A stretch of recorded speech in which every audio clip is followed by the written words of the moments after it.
Good morning, everyone. My name is MightyStream, and I'm going to do our October the 20th just for today in a meditation. I hope you're doing well this morning. Let's go ahead and get into the screen. The title of the meditation for October 20th, Freedom to Choose. Enforced morality lacks the power that comes to us when we choose to live a spiritual life. That comes from the basic text, page 45. In our active addiction, many of us lived our lives by default. We were unwilling or unable to make choices about how we wanted to act, what we preferred to do, or even where we would live. We allowed drugs or other people to make our most basic decisions for us. Freedom from active addiction means, among other things, the freedom to make those choices for ourselves. Freedom of choice is a wonderful gift, but it's also a great responsibility. Choice allows us to find out who we are and what we believe in. However, in exercising it, we're called on to weigh our own choices and accept the consequences. This leads some of us to seek out someone who will make our choices for us, our sponsor, our home group, our NA friends, just as our disease made our choices for us when we were using. That's not recovery. Seeking others' experience is one thing.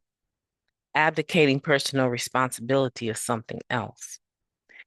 If we don't use the gift of freedom we've been given, if we refuse to accept the responsibilities that go along with it, we'll lose that gift and our lives will be diminished. We are responsible for our own recovery and our own choices.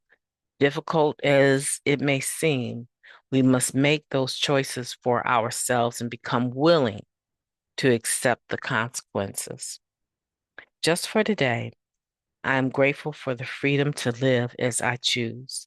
Today, I will accept responsibility for my recovery, make my own choices, and accept the consequences. Let's take a moment of silence followed by the we version of the Serenity Prayer. Moment of silence now, please.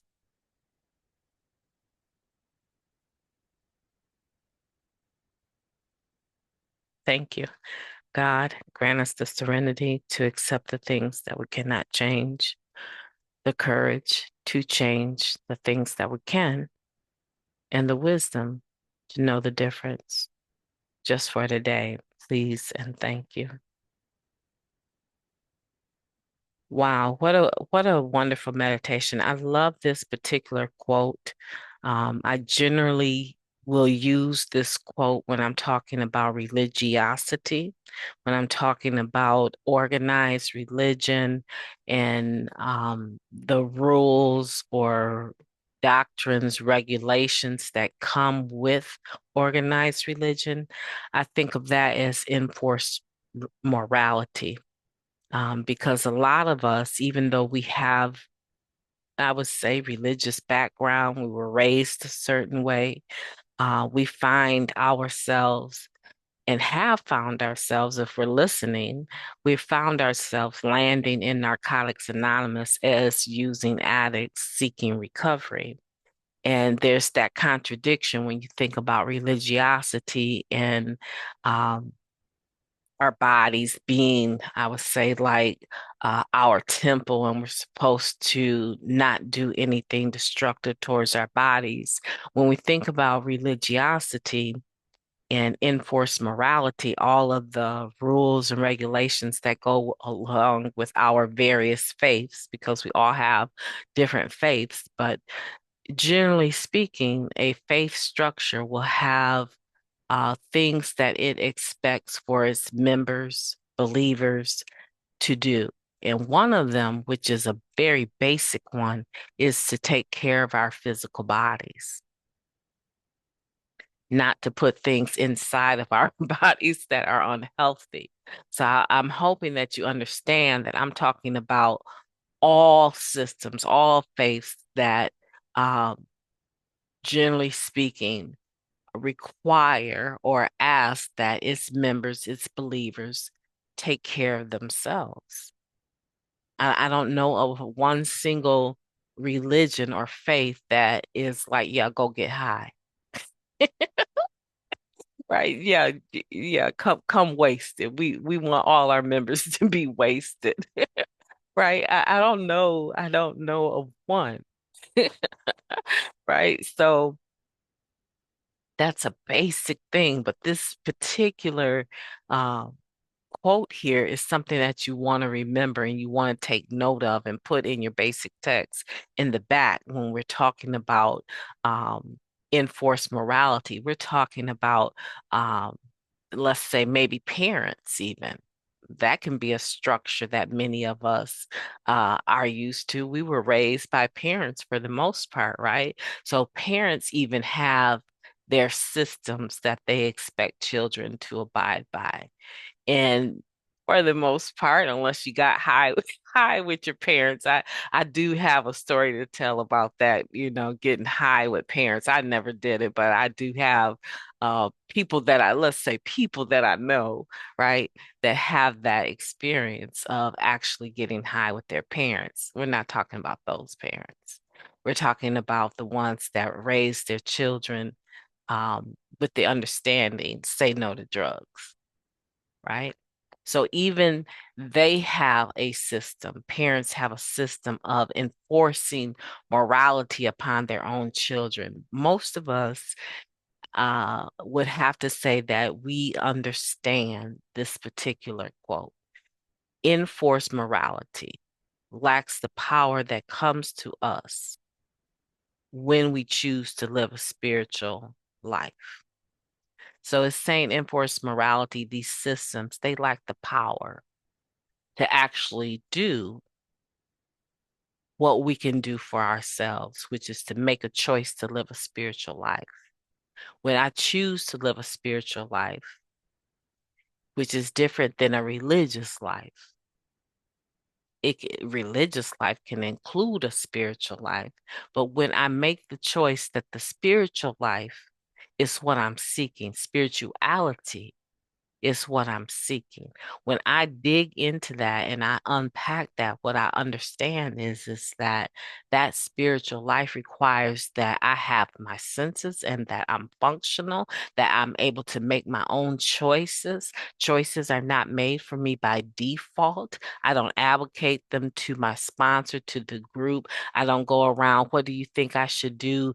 Well, I'm gonna do whatever you suggest that I do. No, I can take your suggestions, but at the end of the day, a spiritual life allows me to take personal responsibility for my circumstances, my choices, and my outcomes. I don't get to put the weight on my sponsor and then do what my sponsor says and then find out that it didn't work out and go around blaming my sponsor for failure. The drugs allowed us to do that. We did that with the drugs. Everything was decided for us by default. A lot of the things that we missed or lost was a direct result of our active addiction and the condition that it puts us in. It's hard to follow up with doctor appointments and services that we might need in our community when we're naughty. Right? It's hard to wake up after a long night of using and we've passed out.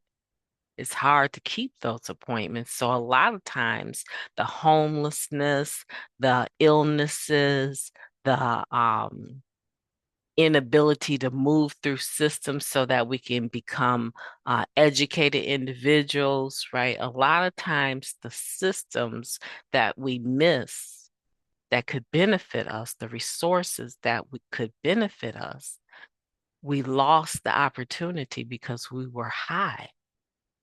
And so the condition, the state that we come in, the unmanageability that we have when we get to Narcotics Anonymous, we don't have anyone to blame but ourselves.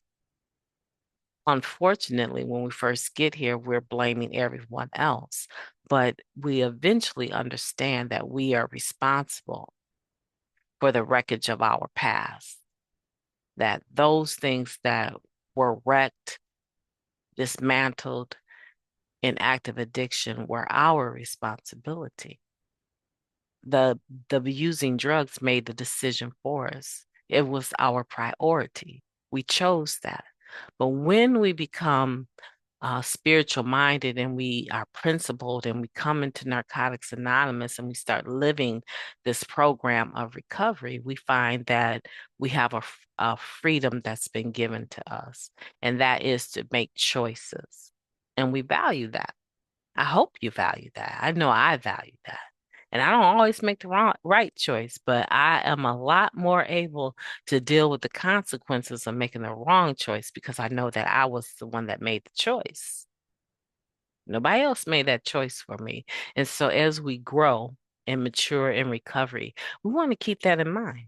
We want to keep it in mind is that this is a gift, and it's a gift that we're expected to use, because if we don't use it, it diminishes our potential. We are the ones that suffer, or our children are the ones that suffer as a direct result of our irresponsibility. And so this is a wonderful meditation, and I hope that you think it is. I hope that you're thinking about now that you're clean and in recovery, what are some choices that you refuse to make? You refuse to exercise your freedom because you wanted to be free of the consequences. The fear of the unknown caused you not to even make a choice. You were paralyzed with fear. And then now this character defect of fear actually is what is making the choice for you, or made the choice for you, just like the drugs did.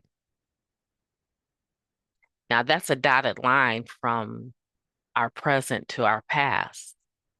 It's a trail that is connected, but you have to look for the connection, because a lot of individuals, they can easily recognize that the drugs made the decisions for us, made the choices for us, our active addiction, but they don't understand, or they're not able to see how their irresponsibility, now that they're in recovery, avoiding making decisions, avoiding the yes or the no, avoiding the commitment, how that is similar to active addiction. See, the IP that talks about the triangle of self-obsession compares us to when we were babies, and how babies, when they cry, their needs are met. And how some of us, I'm giving you the short version of the IP, but I would recommend that you find the IP entitled The Triangle of Self-Obsession and read it after this. But how, as we grow older, many of us are still operating with that baby mentality. We're expecting our needs to be met because we're obviously signaling that we're uncomfortable. We expect people to move and jump when we say jump, and we need them to perform so that we can be satisfied, rather than going out and doing what we need to do for ourselves. But the point is, on that last page of that IP, it shows you how we operate. It shows you character defects, fear, anger, right? And resentment. And then it shows you the positive end of that, which is like faith, love, right? It shows you that. But we're operating out of the same character defects that we were operating out of when we were in active addiction, when we refuse to make the choices that we need to make. Now, I'm not trying to beat any of us over the head about our past inability to make choices. But what I am saying futuristically, moving forward, is that we want to always be looking at whether or not we're exercising our freedom of choice, because that is a sign of a mature, recovering individual. My name is Mighty Stream. I've enjoyed talking to you today. I know that I've given you a lot to think about. I hope that you will have a beautiful day on purpose because you deserve it. And if you don't do it for yourself, you already know nobody else is going to make sure that you have a beautiful day on purpose but you. Talk to you tomorrow.